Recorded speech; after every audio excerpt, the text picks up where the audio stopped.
Hello, everybody. Welcome. We're 2 minutes away from starting our webinar. So grab a coffee, grab a seat, get comfortable. We're going to begin in exactly 2 minutes.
All right.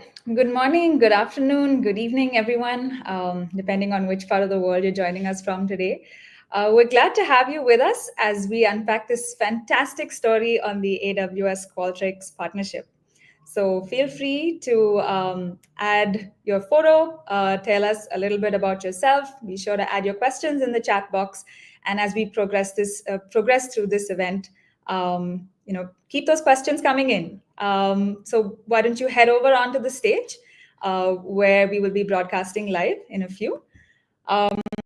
Just a quick question, as you can see on your screen. As you think through this, where are you in your cloud partnership today? All right. So let's just do a quick walkthrough of the agenda for this morning. I'm Anisha Lazaro, by the way, the Customer Success Manager at WorkSpan and your host for this morning. So today we're going to be taking a look at and talking to two really dynamic individuals at Qualtrics. We're going to be unpacking their story and we're going to be getting to know the ins and outs of their fantastic journey with AWS over the last year. We're going to spend a good amount of time having some questions, a bit of a dialogue back and forth, and then we're going to reserve the last 10 minutes of this webinar to take in questions from the audience. So as we move forward, just wanted to give you a quick background on who we're going to be talking to this morning. We have Jason Mann and Stephen Partie, whose partnership acceleration strategy enabled them to scale from a 7-figure to a 9-figure marketplace business in just 1 year. That's pretty remarkable, even just saying it out loud. They have had a 700% growth in referrals, and not only has that won them the recognition of the AWS Healthcare Partner of the Year, they were also a finalist in the travel and hospitality as well as customer experience categories at AWS re:Invent. And most especially, they were the co-stars of Co-Sell Architect winners for this year. So as we unpack their success story, partnering with AWS, we really hope that you'll be able to take back as much from this conversation. Things like the framework that they employed to build a $100 million marketplace engine, tactics for converting cloud credits into C-suite commitments, and overall becoming a force to reckon with as you step into this year with a clear vision for success with your partnership with AWS. So let's get some quick thoughts on the chat while we bring on our guest speakers.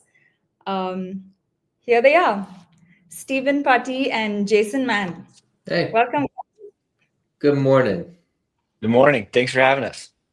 Yeah, excited to have you guys here. It's an honor to be talking to you live in front of a live audience, and excited for the journey that we've had together over the last couple of months, and for things to come in the future. So first of all, congratulations on the AWS Partner of the Year award and the Co-Stars of Co-Sell Accelerator award.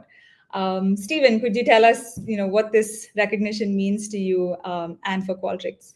Yeah, absolutely. And thanks so much for having us. And for those who don't know as well, Anisha is the best customer success manager we could ever ask for. So we work with her day in and day out, and we just really appreciate the work her and the rest of the Workspan team, put towards Qualtrics. It's not easy working with us. We move really fast and probably break a lot of things along the way, but they're great to work with, and we'll talk about that more throughout this. But yeah, so really kind of to set the stage, Jason and I took over the AWS partnership as co-leads in October of 2023.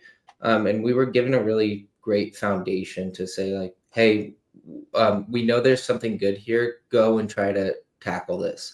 And the recognition from AWS to say, hey, last year, 2024 was a success. And we're going to say that you're partner of the year. So it was partner of the year for healthcare. And then we were runner-up finalists for travel and hospitality, as well as technology partner of the year. So we're kind of spreading all verticals. So it's nice to kind of get patted on the back, as I'm sure Jason can attest, to say, hey, we're doing the right motions and aligning to what AWS cares about. And then in turn, it's become what Qualtrics cares about. And we'll kind of go into that later. But Jason, would you add anything to that? Yeah, like you said, Stephen, when we took over, we ran this very much kind of like a startup, right? We would fail quickly, we tried new ideas and we tried concepts, and our leaders were willing to let us experiment a little bit with AWS partnership. And we found out what we thought worked. And so when we look back now, receiving these awards is validation on the bets we took and the initiatives we really wanted to focus on. It's almost like, hey, you actually did do the right things here, and some of the things you're experimenting with and trying out that you didn't know would work actually did work. And so receiving that recognition for us, we felt like validation that some of the strategies we had lasered in on were actually ones that AWS and Workspan saw were being successful out in the market. Fantastic. That's quite a transformation. I mean, like saying that you started out like it as if it was, a startup. I mean, there's that feeling that, you're running at 100 miles per hour, and I'm sure it's exhilarating, and it got you the results that you wanted, right? Can you, give us a quick mention? I know in one of our previous interviews with you, you talked about how you guys became a two-headed monster in managing this partnership. What kind of led you guys to that structure? Yeah.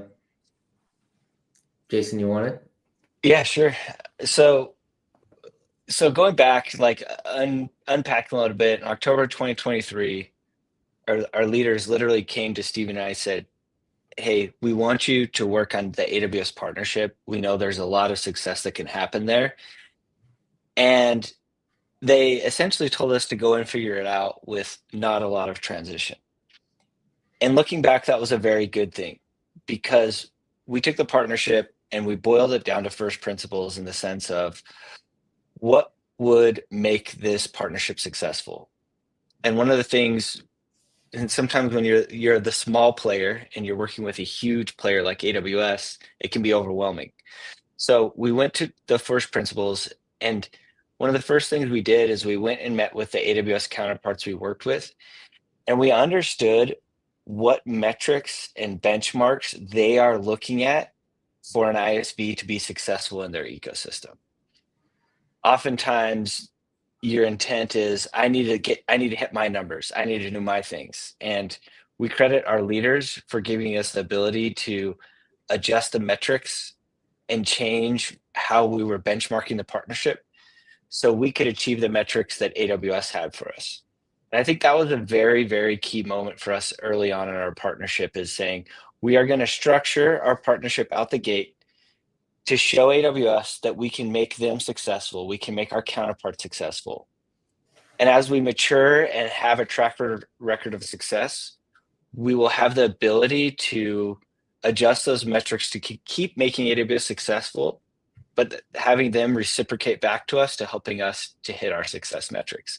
So when we think of that as the core principle, we're making them successful, and in turn, they're going to make us successful. we always built off that core principle. And while we've received all of these awards, something that Steve and I are probably more proud of is the counterparts we worked with at AWS. We had a QBR at the end of last year. All of our counterparts went and presented their metrics to their leaders, and we had hit every one of our counterparts' metrics. We'd made everybody we worked with at AWS successful. Drastically different than how we're benchmarked. But I think that component is really validating for us that how we structured this was setting us up for long-term success. Stephen, what would you add there on kind of the early days? Yeah, and you kind of talked about what's in it for AWS. And so kind of to unpack that a little bit, what we understood is in order for AWS to care about us, we have to matter to them. And that's essentially what we did. I know Jesse put in the chat, were we working with them before? So there was one contract on Marketplace essentially when we took over for $8 million. So we had a Marketplace listing and we had a general partnership and a partner manager over at AWS. What we knew is, hey, in order to get AWS to start caring about us, we need to ramp up the Marketplace and get that flywheel going. So what Jason and I started to do, we started looking at all the contracts that we had existing with customers and then upcoming large deals with customers and started shifting as many of those contracts onto Marketplace. And there's benefits to Marketplace for Qualtrics, for the customer, and for AWS. And so we kind of became a three-way team to close these deals and accelerate the deals faster. And then it was creating that flywheel with AWS so that they actually cared about us. And then our team supporting us with AWS essentially went from a couple people to over 10 because now AWS is asking us, what can we do for you? And then that's like the question that all of our leaders are now asking, because everybody ultimately cares about how are you sourcing deals for my company today? And now AWS is asking that of us, like, how can we go and source these deals for you?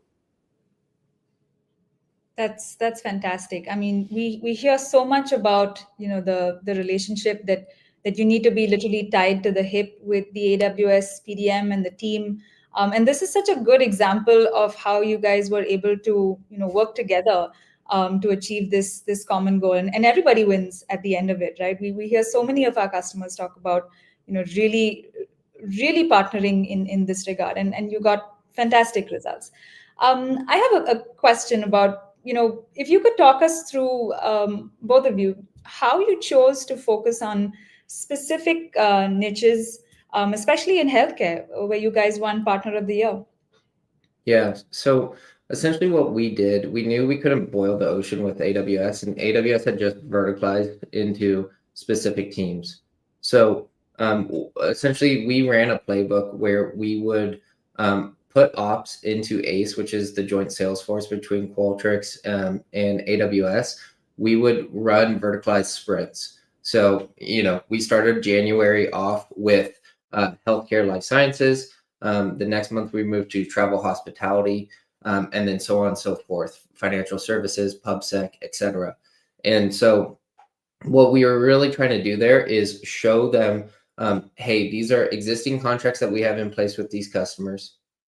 These are the upsell deals that we're working with them. And then we would understand the propensity to buy score at those companies and move off of it from there. The important thing that we found out, we thought that we should focus initially only talking to the account reps with the propensity score of high, because that meant that it was a large AWS account.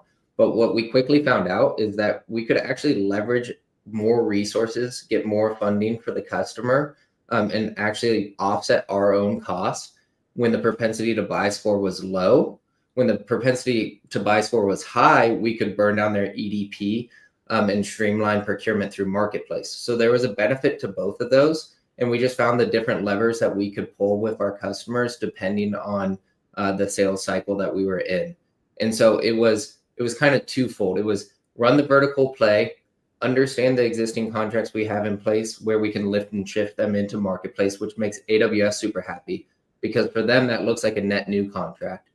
And then it's all the deals that are coming down the pipeline, which ones align to accounts that would be open to transact on Marketplace based on the things that it gives back to them. Is it going to burn down their commitment with AWS? Is it going to give them AWS credits that they can go spin up a workload with? So there was just a bunch of different incentives that we kind of figured out and then operationalized within those accounts. But Jason, would you add anything else? Yeah, I saw there was a question in the chat about how we educate and work with our field sales teams. And I think one thing that's important to understand is that at AWS, every account for them is different. Their relationship is different. Their level of engagement is different. You get a P2B score of high, medium, low. Even in that high field, you can have drastically different engagements for those AWS teams. From an alliance team, you're really, your key and your value you're going to add is that when a seller is going to spend their time talking with a partner, you want it to go well, and you want it to go well as often as possible. So one thing that's super important that Steve and I would do, and I want to give Steven a lot of credit for driving this, is pre-call vetting with partners, especially with AWS. We would take the time to understand AWS's relationship. We would take the time to understand AWS's level of engagement. And that can be asked by a few key fields. Are they transacting on the marketplace? Have you positioned the marketplace?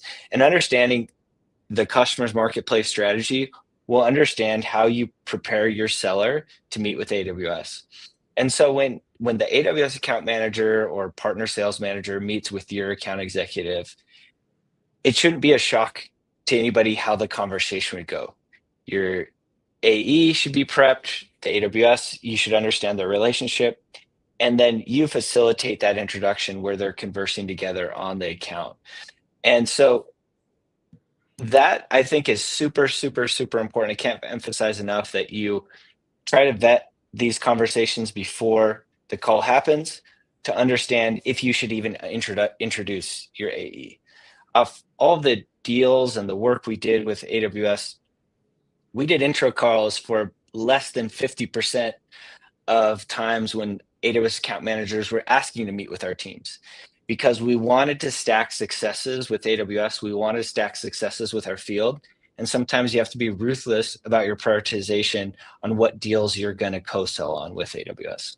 Steven, anything you want to add on that point? No, I just completely agree. You can get bogged down. You got to think. So we have 1,000 reps, and it was just Jason and I doing account alignment calls. So last year I did 560 rep alignment calls for reps. But coming in and understanding, like being honest and upfront with your rep to say, hey, we're going to have this conversation. They don't do a lot with AWS today, but here are the reasons why that still matters to you. I think someone asked, like, what about the low propensity to buy score? I'll just tell the story. So we had an account that the deal stalled. It was a really small, like we've done $30 million deals on Marketplace and we've done 10K deals on Marketplace. This was a really small 30K deal for us. The deal completely stalled out.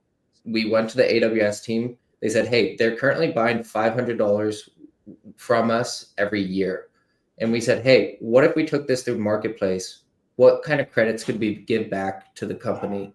And they were able to give us $30,000 in AWS credits, plus another 50 if they use those 30K of credits within the first 3 months. So they paid for our entire contract and then some. And then what was given to the customers, they were able to set up their own instance of Amazon Connect, which is a call center solution that they've wanted for a while, but they couldn't afford it. So a low propensity to buy account now was able to procure Qualtrics and then set up a call center solution, all because we were able to work with AWS and present the best value to them. Yeah, and I'll just add, when you think of a low propensity buy score, when you're working on it, you position it as, we're going to win there together. AWS is trying to win there just like we're trying to win.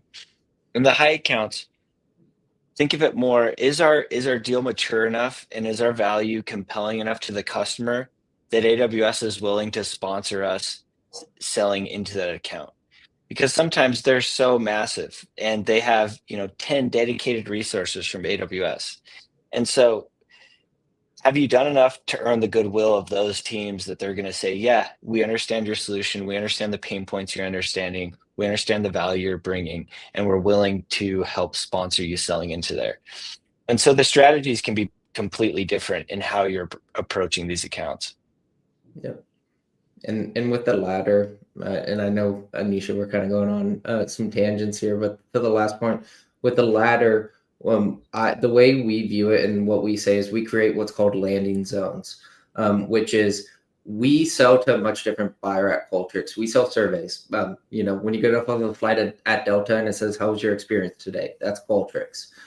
So we're selling primarily to the office of the CMO and CHRO, so employee surveys as well. If you can imagine, that is a much, much different buyer than AWS. So their champions are not our champions. And so what we did is create what we call landing zones, which is essentially, hey, AWS rep, this is a tangible opportunity that we're progressing through. What we really need you to do is go work with your champion and explain to them why it's super valuable that this transacts through Marketplace. PPA burn down, commitments, maybe credits back to their account, etc.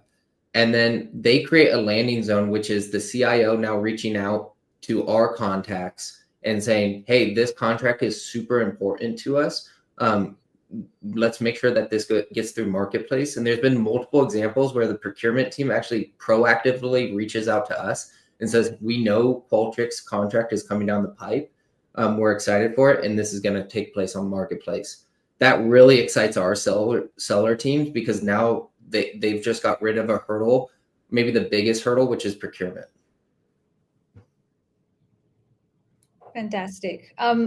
Could you go a little bit into detail on how exactly you operationalize that? I know you mentioned that you had them proactively reach out. I guess some of our listeners would be interested in some of the examples that you could share on how that took place from a tactical standpoint or from a strategic standpoint. Yeah. So essentially understanding where AWS is at a particular account is super important. And then opening up the Komodo of what you're working on is also super important. If your rep is going to approach an AWS rep and be very closed off to what exactly we're working on and who we're talking to, the AWS rep is not going to be willing to go, move rocks for you. But if you say, hey, these are the folks we're working with, these are the champions that we have, and then also say, and these are the hiccups that we're running into right now, it really helps not only get the AWS rep on board, but then want to start working for you. And, we're in the SRRP program, so SaaS Revenue Recognition program. So the AWS reps know we're not competitive. They're going to get 42% of our deal as quota retirement. And then now, especially now, we have a historic track record of putting over $150 million through Marketplace year over year.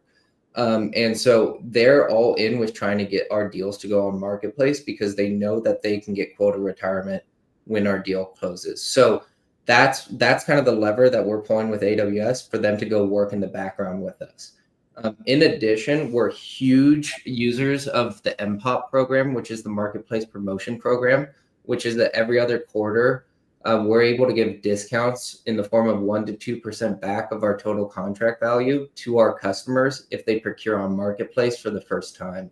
This was a big reason a lot of our contracts last year were more lift and shift than net new deals. It's because these customers were like, hey, we can standardize on AWS, we can burn down our PPA, and in addition, I can get 10K back. But we gave over $3.5 million of AWS credits back to our customers last year. And that's huge savings for them. Fantastic. Quick question. So you've been working with Workspan for some time now. Can you give us a little insight into how Workspan helped you track and accelerate this growth across different verticals? Yeah, I don't even know what we were doing before Workspan. So yeah, we were with another provider who shall not be named before that was hosting our Marketplace listing. What was bogging down a lot of my time. So I was primarily we broke it out in three segments: build, market, sell. I primarily sat on the sell side. Jason was build and market. So Jason would go build, market it, package it up, give it to me, and then I would run with it, give him feedback, and we would do that loop all over again. It worked extremely well for us.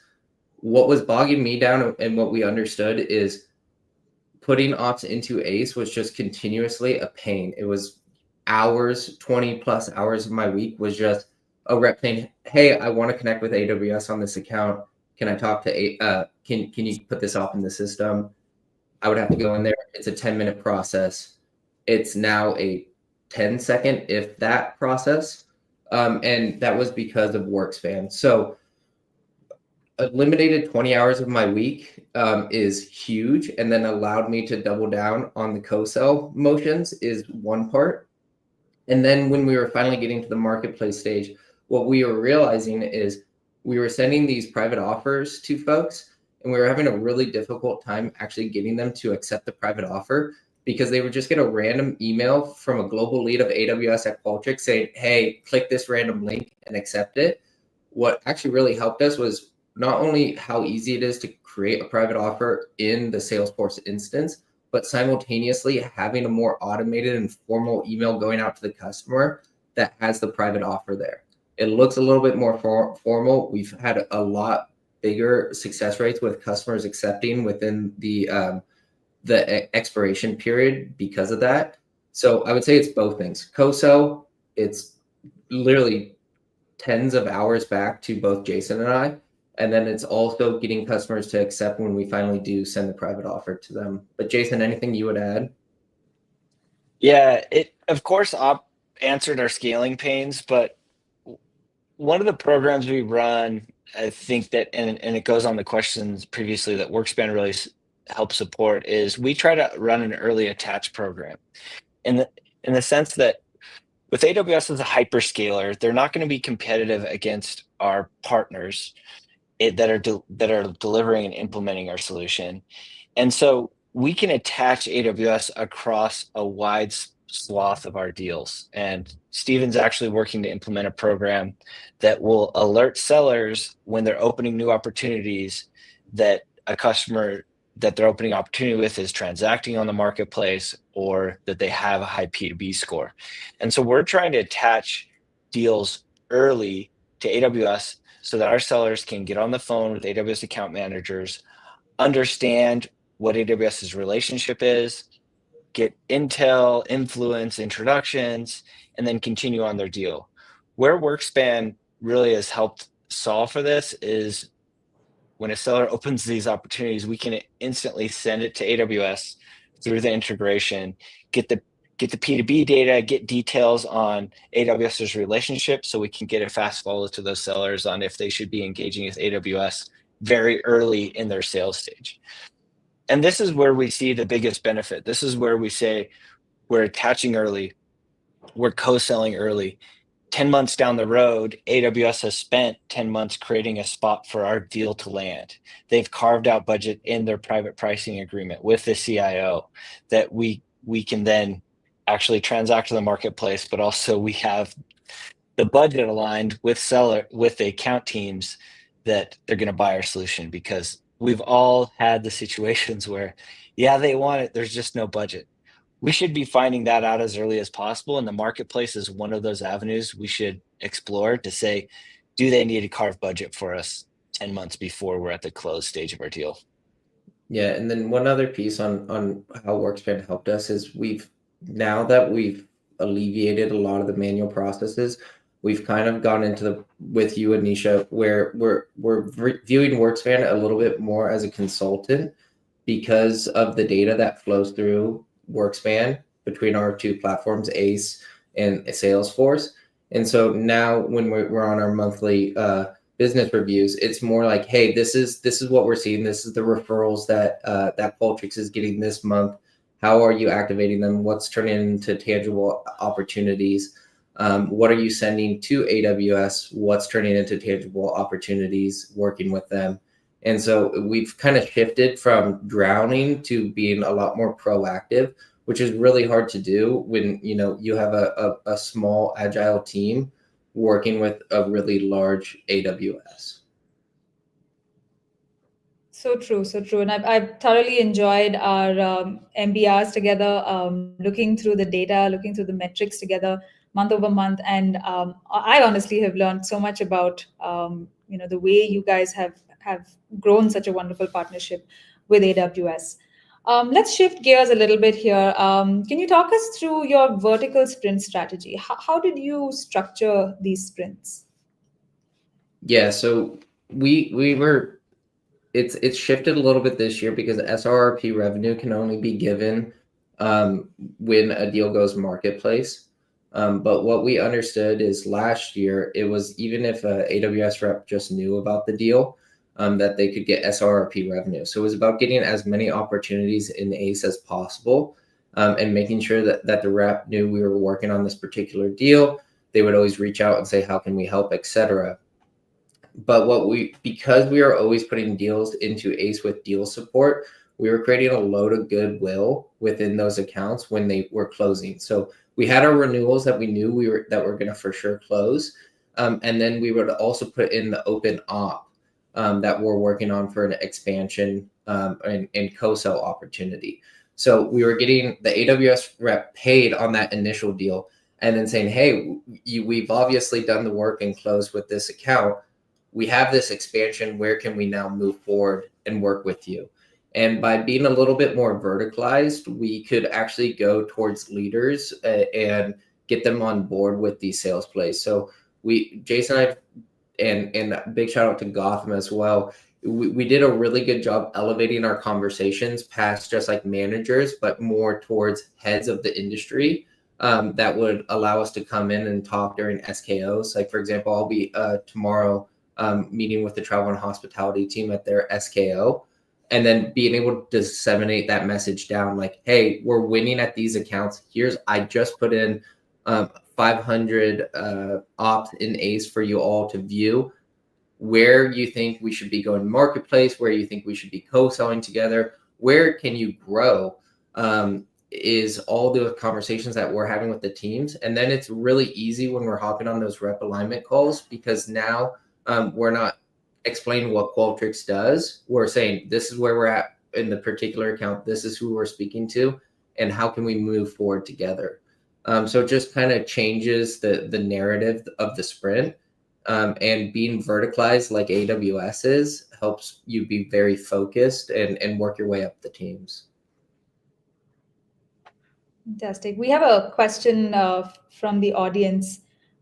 Just reading that out loud. I can see how working with AWS helps you close your deals in various ways. However, have AWS reps been a source of pipeline for you? That's a nut I've had a hard time cracking. Yeah, so it's probably the most difficult thing, and Jason, you can chime in here too, but it's probably the most difficult thing. But what we understood is by focusing on marketplace, AWS is now going to invest in us for 2025. And so because of our success last year on marketplace, AWS has put go-to-market resources to help attain our metrics. Our metrics being how does AWS source and break us into new accounts. So we now have a dedicated person in North America, in Canada, and in other regions who are specifically designed to help us break into accounts that are top of mind for us. So we give them a list of about 50 every month that we're trying to break into, and then they go do the work on the back end to say, this is where AWS has really good relationships and where we can go tell a story alongside you. Jason, anything you would add there? Yeah, let me add a few points as well, Anisha. If you're okay, I'll give a little bit longer of an answer here, because this is what we get a lot, right? Where's my source pipeline from AWS? That's what everybody wants, right?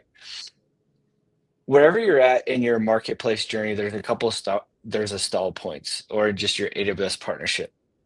One is you get on APN, you get your listing, and then you just assume, because of the scale of Amazon, that leads and deals are going to start flowing in, that interest is going to start flowing. And Steve and I view that all as, you do all that work, and all you're getting at that point is your diploma, right? You have a right to work with AWS is how we see that. And so we don't think about we don't look at our AWS listing as what we need to index on super hard in order to drive pipeline. So to answer your question, how does AWS become a source of pipeline? I hope you're all listening as Stephen was talking about his sprint strategy, because it's super important to understand how he was leading that, because that is one of the keys that we've been successful. There are verticals in AWS that have no idea who Qualtrics is or what Qualtrics does. But at the same time, we won Global Partner of the Year for healthcare. We got extremely focused into verticals and proving success in those verticals very deeply. How does that translate to a source of pipeline? If you go at a seller to seller level and win a deal and say, we have won a deal here, you've seen the track record of success, and we've won a bunch of deals within your vertical. We have a track record, gives us the right to go and meet with our leaders and say, hey, we're helping your team be successful. The next natural step is said, we won in this vertical. Where can we win with your accounts next? Because they have the comfort in knowing that you've answered value, you've delivered value and answered for pain point for this customer. From a seller to seller level, you then have the right to ask that seller, where's another logo we can go win at that could be net new for us? And so that is where we see as the ability to unlock sourced revenue. And the benefit of doing it this way is these leads are ultra high quality, right? You're not taking 10,000 leads from scanning badges at a booth. Your sellers have relationships and they're going after a net new logo together. So we don't classify them as just Amazon sourced. We call them jointly sourced opportunities. We've won. Where are we going to win at next? So hopefully that answers your question a little bit of how we view sourced opportunities. That's a really good way of looking at it. Jointly sourced opportunities. That's a term that I hope sticks with a lot of our audience here today as we approach going into the market, starting out a new year. Let's see how that pans out for everyone. Yeah, and real quick too, AWS might get mad at us saying this, but we don't have a competency in any vertical. We understand that that's important. We've just been kind of running and winning Partner of the Year through how we go to market with them. We can say that, hey, we're a part of like the customer 360 strategy and hyper personalization at scale and universal travel profile, but we actually unfortunately don't have any competencies in those. We really should have them, but I think it just goes to show, if you're willing to align with AWS, with Marketplace, they will align with you regardless of how you prove like yourself with competencies, etc. Wonderful. A lot of appreciation from the audience on that, on unpacking that. Another question in terms of the sprints that you were talking about. What were some of the differences that you noticed running these sprints across, say, healthcare versus public sector versus travel? Can you give us a little bit of insight into that? Yeah, so certain verticals, it's almost like certain reps at certain verticals get it, and then it creates a snowball effect. Healthcare, we had a huge win really early on that essentially gave us clout to go speak to the rest of the organization, and for a lot of these reps to reach out and be like, what can I do to help, and kind of put the backing of AWS. And so like with healthcare in particular, that was the case. Healthcare is a really tough industry. It's extremely regulated. So the fact that we were winning deals on Marketplace there was something that was really interesting for them. For travel and hospitality, it was more of our ability to execute and the fact that we were winning at accounts and not going on Marketplace in years previous. We had just taken a ton of travel and hospitality accounts, won massive deals there. They didn't transact, and AWS was left there scratching their heads like, why didn't this transact on Marketplace? They're totally all in on AWS. And it's us saying we sold to a much different buyer. The CMO doesn't care about PPA burn down. And then now that means that AWS has to lean in and create landing zones for you because they want to capture that revenue alongside you, and they were missing out on that previously. So every vertical was a little bit different like that. We had our head of PubSec, Noel, was running it with Carahsoft because Carahsoft is like our primary vehicle for PubSec purchases. But then in the back end, you can actually burn down an AWS commitment via Carahsoft through the AWS marketplace. So she was able to run that particular vertical play. So there's just various flavors for various verticals. But Jason, anything you would add? I'll also add these sprints and these vertical sprints. There was a flavor of enabling our sellers. Yeah. If Steven would just get our sellers on a call, they would talk to AWS like it was an account update call. They would say, here's where my deal is, here's what I have going on. And then at the end, they wouldn't have asks. Like, what are you doing? And so we would meet with our sellers beforehand and walk them through what are appropriate asks. What are some questions you should ask? What do you want them to do for you to help you win your deal? And that was another piece that we found super important because we almost felt like our sellers were super comfortable making asks. And so definitely, I would say train your sellers beforehand to know what to ask their counterparts and what are appropriate asks to make to these AWS teams once to get a call set up with them.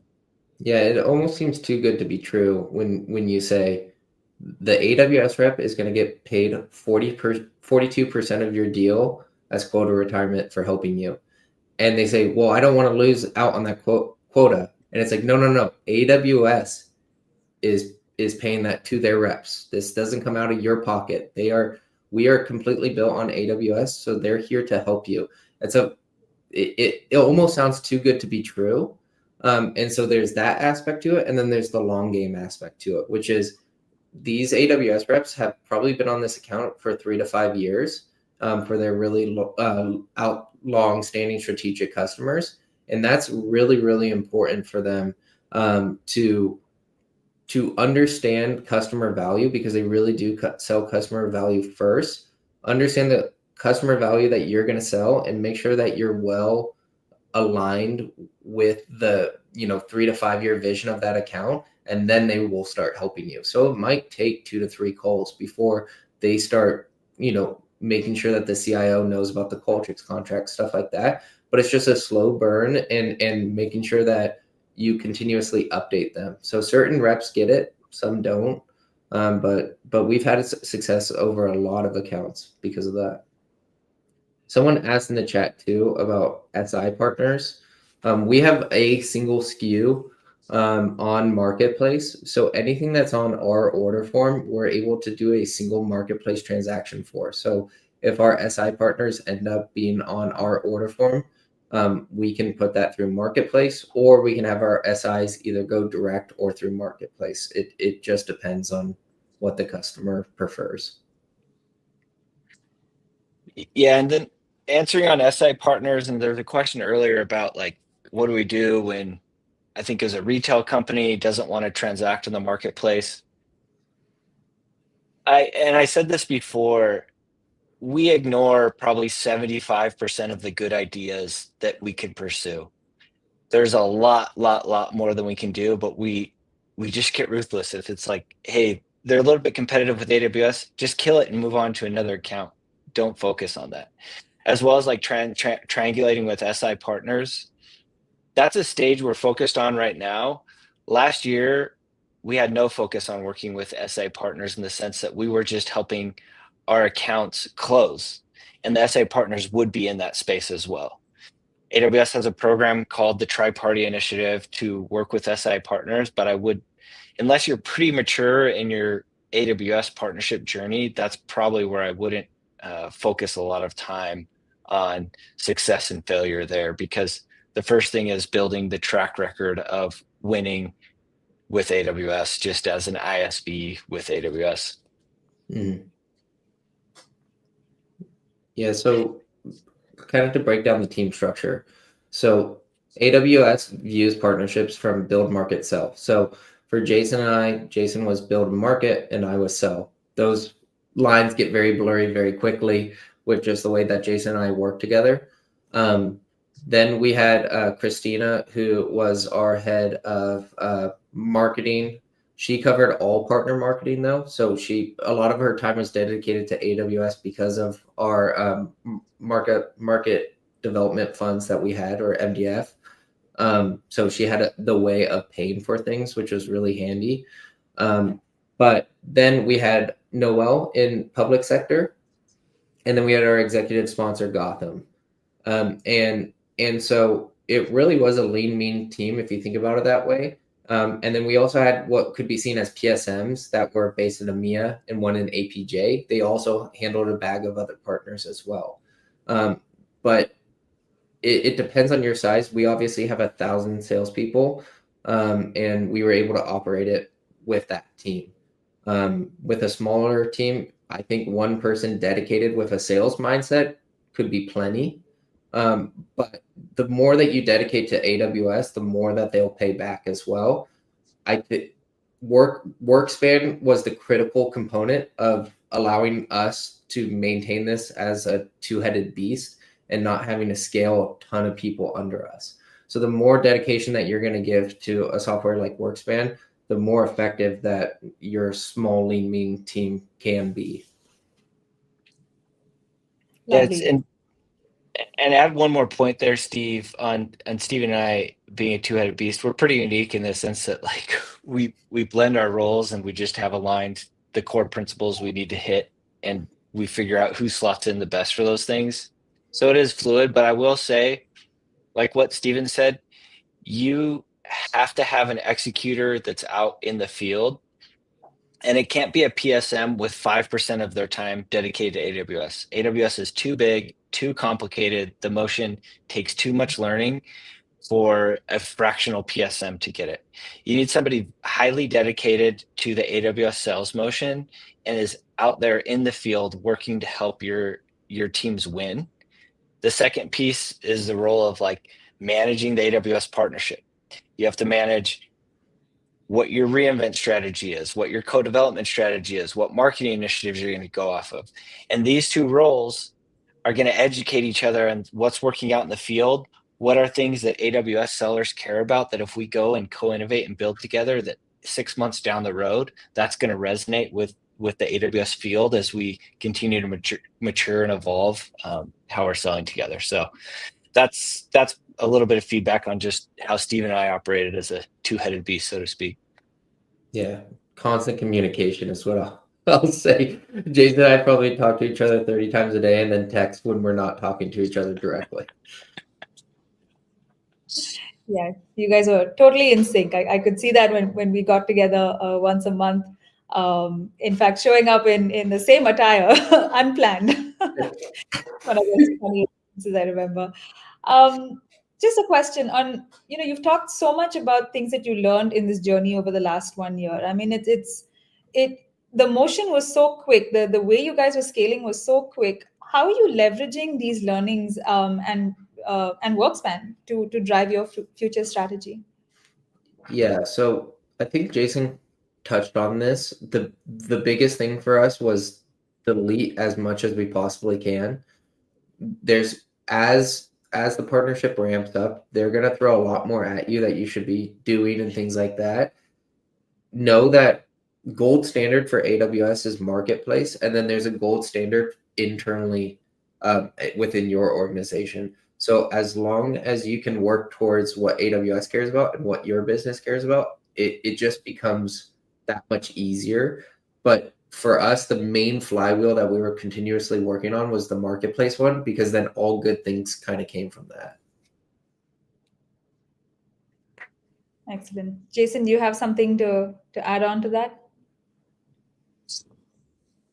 I just want to go back one more time I can't emphasize enough, like understanding your counterparts metrics in this relationship, right? We would work with marketing on MDF.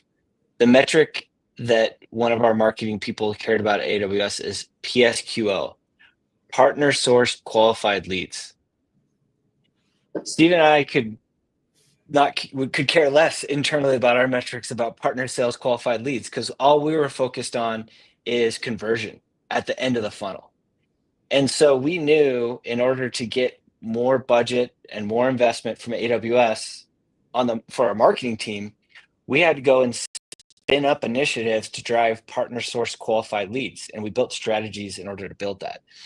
And so I just want to emphasize, go and understand everybody you talk to at AWS, what their metrics are, because there's ways for you to spin up programs without a lot of effort in order to hit those metrics, but make their job easy.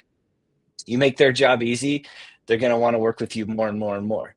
But sometimes you may feel this friction in this partnership, and you may feel like this isn't working, I haven't cracked it. Ask your counterparts what makes them successful, and sometimes that's going to make the COSO a lot smoother and a lot easier, more beneficial for everybody. Yeah, and it's I mean, how cool of a place that we've gotten to where we're running an FSI sprint now, and it's not put 250 ops in the system. AWS asked us, what is the top 50 accounts that Qualtrics is trying to break into this year? And we've given them that, and they've literally filled out a dedicated notes for each account from that AM of where they could potentially see Qualtrics breaking into. And then we're going to have follow-up calls on that of like, okay, now how do we double down? You say this is where you think we can get involved. Now, like, we can go do that. I see. So it's 9 o'clock my time before we started. I've talked to 6 AWS reps this morning. So most of them have my phone number now, and just call me or text me. And it's a lot of calls. And just now we have our reps are pretty up to speed with how to sell with AWS, which makes it really, really nice. Because I don't have to be on every call after the first intro call. And then I come in late stage now. I'm very customer facing as well. So I'll join our procurement calls to help explain the benefit of marketplace a lot of the time, and what that means for them, the discounts that we can give them, et cetera, et cetera. So it's kind of early stage, and now late stage is where I'm primarily focusing. Someone mentioned like set the scene. So a really important thing that happened when we took over, the previous AWS team was really focused at evolving within Connect, which is AWS's or Amazon's contact center solution. We also have a contact center solution that competes with a small portion of Connect. And Jason and I were kind of scratching our heads like, why would we be co-innovating on the one place that we compete? We can sell 99% of our platform and never be in a competitive situation with AWS. And we were just kind of confused about that. And that's when we were like, man, we really need to take a deletion mindset to this partnership and figure out back to like the basic principles. What does AWS care about? What does Qualtrics care about? And then move forward from there. And what we found out is we can do so much work with AWS and be super successful and viewed successful by both organizations if we focus on everything outside contact center. And then now we are able to have very productive call centers conversations because the AWS trusts us to close deals and put those on marketplace. So they're open with us being slightly competitive and actually giving business up to us because of our partnership and how mature it is. Jason, would you add anything to like that beginning stage of when we took over? Yeah, and I think that the beginning stage, you're absolutely right, Stephen. But as far as evaluating how to restructure and reprioritize for growth, and Stephen talked about not boiling the ocean. Super important to figure out what your niche is in the AWS ecosystem. We found out the verticals where we had a high degree of one opportunities or potential pipeline. And we just said, we're not going to do anything else, and we're going to work on just this vertical. And that's all we're going to do. So we'd have teams reaching out to meet with us, or we'd have leaders at AWS saying, we want to work on this, that, and the other. Like, this sounds awesome. We're not going to do it right now. And it's painful to walk away from those good opportunities and good ideas. We just said, we're going to sit, we're going to grind on this vertical, we're going to engage with their leaders, and we're going to see if it's successful. And we're going to give a couple months to work on to see if it's successful. We're going to share all of our opportunities in this vertical. We're going to get on tons of calls with this vertical. We'll do anything to that team to be successful in that vertical. And that was one of the things we felt like cracked the code a little bit. And so that's another thing I would say on reprioritizing for growth. And once you have that vertical successful and kind of humming along, you have the opportunity to kind of hand it off. Your field's enabled, your seller's enabled, their field, their seller's enabled, and you move to the next vertical. Well, guess what? You're basically doing a doubling effect when you move to the second vertical if you've been successful there. And so that's how we see this multiplier stacking on, as opposed to setting up a meeting with all of your sellers to enable them on AWS. Let's just handhold them into one or two deals, one at a time, and we're actually going to see a lot more progress than enabling our whole field all at once. Yeah, and that's why it's such a multi-year process with AWS. It's a slow game because you do these verticals, deals close. As we all know, they take way longer than they should, and that can be a 12-month process. And so that's why, like now in 2025, we're starting to see the fruits of our labor with actually getting sourced opportunities. So it's like commitment, verticals, knowing and enabled, executing, going on marketplace, and then now essentially we're doing the sprint 2.0 where there's a lot more give back to Qualtrics there, which is super, super impactful. The other thing I'll say is one thing to be very good at and understand is how do you help AWS? So Qualtrics, for example, doesn't help at all with consumption of AWS products. We're a SaaS solution. However, we're fully built on AWS.